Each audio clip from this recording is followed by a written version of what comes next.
নবীজি বলেন যে জিনিসের মালিক তুমি না, ওটা যদি জোর করে নিজের দখলে নিয়ে নাও, ওই দিন থেকে তোমাকে দুইটা শাস্তির ঘোষণা, ফালাইসা মিন্নাহ, আছে।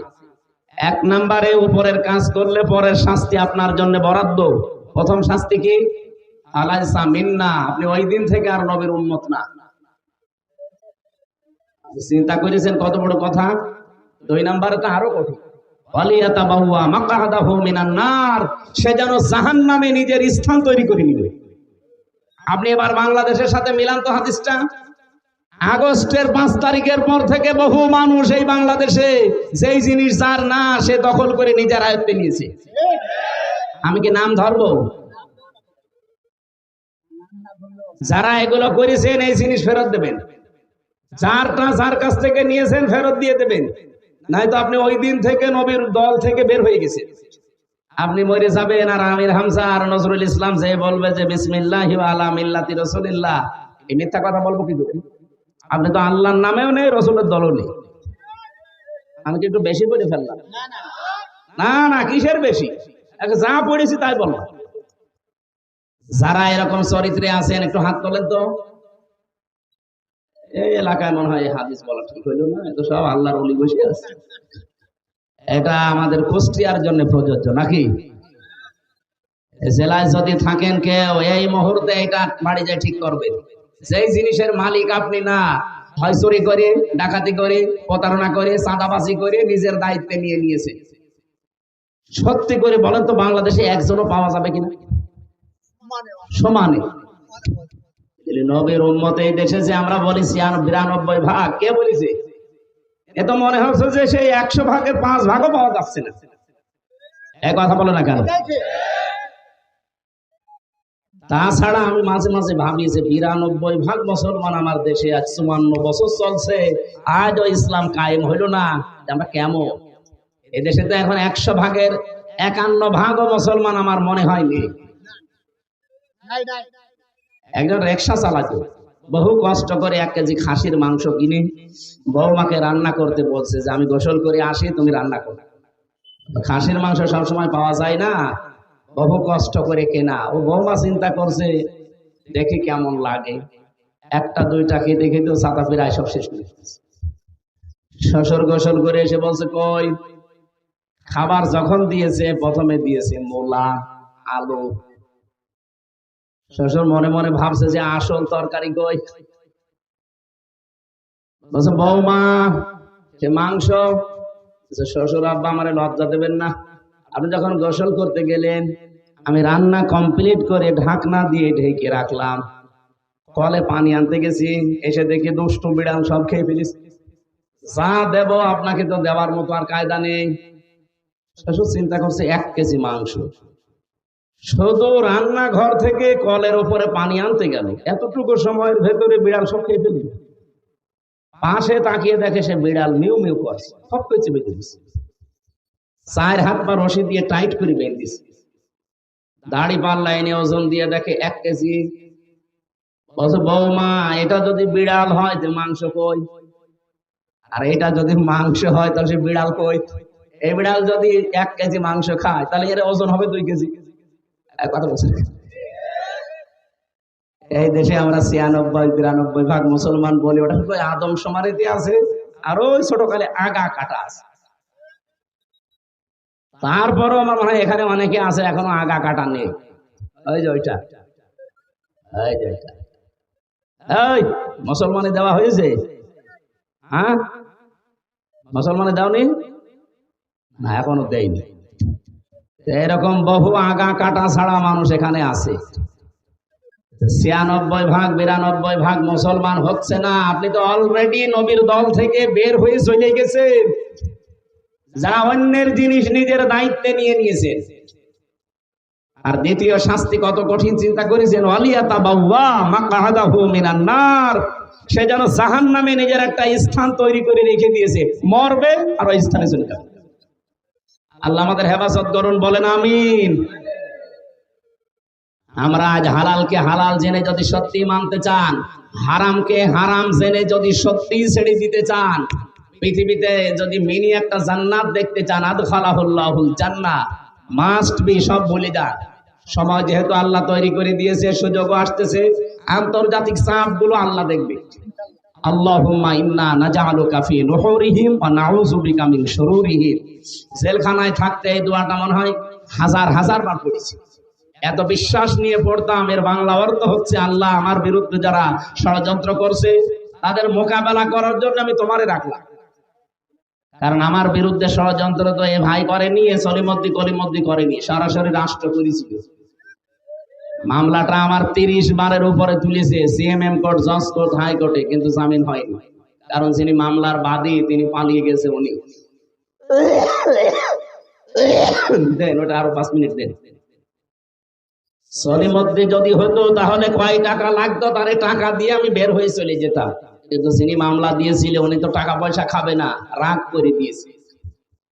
কি কথা বলছেন? আমাদের উদ্দেশ্য হচ্ছে, ভাই আপনি রাগ করেন আর খুশি হন, আমি কারো দিকে তাকিয়ে, মনের দিকে তাকিয়ে কথা বলি না, আমি আল্লাহর দিকে তাকিয়ে বলছি। যতদিন এই দেশে কোরআন এজহার না হবে, দল মত জাতি বর্ণ ধর্ম নির্বিশেষে কেউ তার অধিকার ফিরে পাবেন না। এটা ফিরে পাওয়ার জন্য কোরআনে কারীমকে এজহার করাই লাগবে। কারণ ওমান হাকামা বিহি আদালা, যারা কোরআন দিয়ে বিচার করে তারা শুধু ন্যায় বিচার কায়েম করতে পারে। তাছাড়া কেউ কোরআনের বাইরে গিয়ে ন্যায় বিচার কায়েম করতে পারে না। হয় অবিচার হবে তার মনের অজান্তে, অথবা সে জেনে শুনে অবিচার করবে। আমি সিঙ্গাপুরে একটা বক্তব্য দিয়েছিলাম।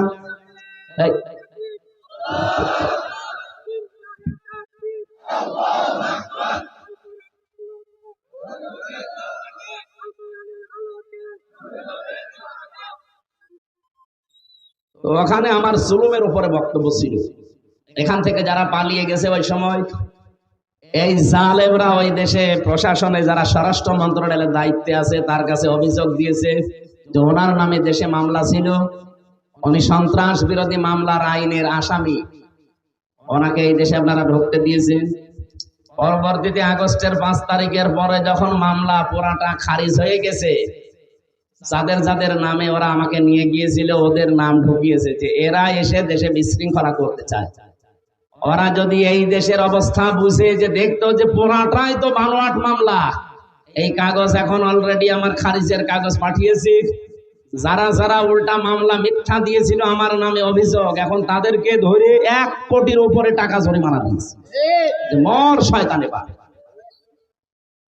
যে কাজ যে করে না তার উপরে মিথ্যা কিছু চাপিয়ে তাকে কালার করবেন, ওই দোষ আপনাকে দিয়ে দুনিয়ায় আল্লাহ করাবে, এরপর আপনার মরণ হবে। এখানে এই গোনা যেন সামনে কেউ করবেন না। যে যা করেনি তার উপরে চাপিয়ে দিয়ে তাকে কালার করে ফেলে। আপনি কি আমাকে যে দোষটা দিলেন, এই দোষ আমি জানতাম? ছাতা আমাকে দিয়েছিল আনসারুল্লাহ বাংলা টিমের প্রধান, আমি সারা বাংলাদেশের। কি এটা আমি জানি না। পোড়া ডাহা একটা মিথ্যা জিনিস দিয়ে 3টা বছর আপনি আমার জীবন থেকে নষ্ট করে দিলেন। আমি এখন যদি বলি যে আপনাকেও আমি এরকম মামলা দেব, কারণ যতটুকু আমি পেয়েছি আমি তো ততটুকুই দিচ্ছি, আমি তো বেশি করছি না। আপনি সহ্য করতে পারবেন? আমার জীবনের উপরে যত কঠিন পরিস্থিতি তৈরি করেছিলেন, জেলে রেখেছিলেন। জেলে না, ওটা তো জেল ছিল না, ওটা ছিল ফাঁসির কন্ডেম সেল, যেখানে মার্ডার মামলার আসামিরা থাকে। আমি কি মার্ডার করে গেছি? আমার সন্দেহ ভাজক ধরেছিলেন, আর রেখিলা রাখলেন কোথায়? যোগাযোগ বিচ্ছিন্ন করে দিয়েছিল 3 বছর। আমি জানি না বাইরে কেউ আছে কিনা। এমন একটা জায়গায় তালাবদ্ধ করে 24 ঘন্টা সিসি ক্যামেরা দেওয়া, কেউ আমার সাথে যেন কথাও না বলে। এত কঠিন করলেন কেন? যা যা করেছিলেন আল্লাহ আপনাদের উপরে ঠিক তাই তাই করবে। আপনি দেখেন এখন যারা এই জুলুমের সাথে জড়িত ছিল তারা এখন বুক ফুলিয়ে বেড়াতে পারে। নিষিদ্ধ কয়েকটা সংগঠন আছে এই দেশে, ছাত্রলীগ, আওয়ামী লীগ নিষিদ্ধ না? ছাত্রলীগের যে সভাপতি ছিল তার বাবাটা মারা গেছে কয়েকদিন আগে। তাকে তো এই দেশে কেউ নিষেধ করেনি যে বাবার জানাজা পড়া নিষেধ না, সে ভয়ে আসেনি, কারণ সে জানে আমি গেলে জনগণ পিটিয়ে মেরে ফেলবে। মালয়েশিয়া যে আমি যে হোটেলে ছিলাম, নিচে নেমে দেখি 2 শয়তান বসে বসে চা খাচ্ছে। কি গো এখানে? তো হুজুর আমরা আগেই পালিয়েছি। আপনি আগে পালালেন কেন? আপনার না 620টা বাড়ি বানিয়েছেন, থাকবো কি করি? বাড়ি তো আর বৈধ না, ও নিজেই বলছে যে হুজুর এখন দোয়া করেন, এখন অন্য দোয়া করলে কবুল হবে? 620টা বাড়ি, আপনি আশ্চর্য হয়ে যাবেন না? একটা বাড়িতেও থাকতে পারে না। ওই দেশেও বাড়ি আছে তার, সাহেব পাড়া নাম দিয়েছে, কিন্তু তালাবদ্ধ, থাকে না, থাকে না হোটেলে। আর এক একটা হোটেলে ভাড়া কি বাংলাদেশের টাকায় 80,000, 1,00,000, 1,20,000 টাকা ভাড়া। এ টাকাগুলো তো ওর বাবার টাকা না, হ্যাঁ, সবাই জনগণের টাকা। এই জনগণের টাকা ওখানে নিয়ে কয়দিন থাকবেন আপনি এভাবে হোটেলে? বাইরে যেতে পারেন না, বলছে বাইরে যে মায়ের খাবো। 20 লাখ বাঙালি থাকে এই দেশে, পিটিয়ে ভক্ত বানিয়ে ফেলেন। এই বৃষ্টি হচ্ছে, হ্যাঁ, বৃষ্টি হচ্ছে।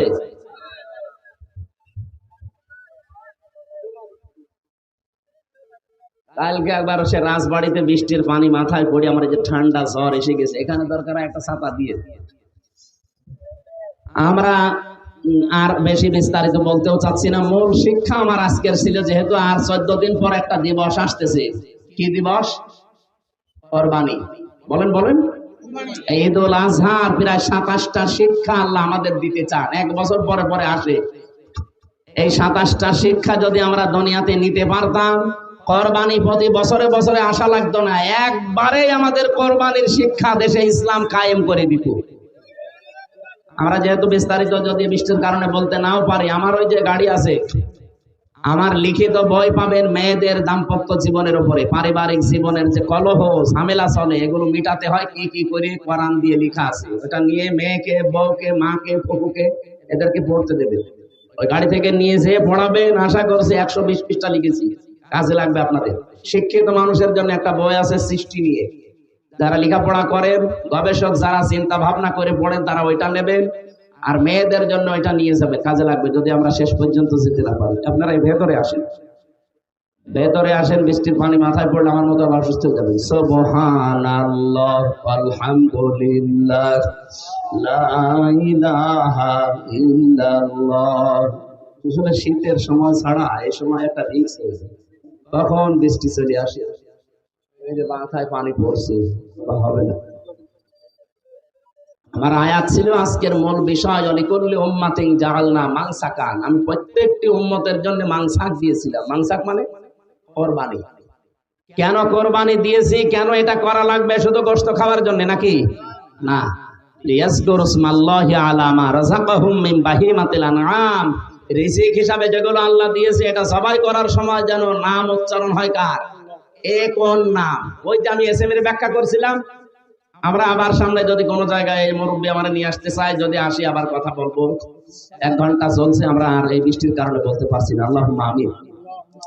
লা হাওলা ওয়ালা কুওয়াতা ইল্লা বিল্লাহিল আলিয়্যিল আযীম।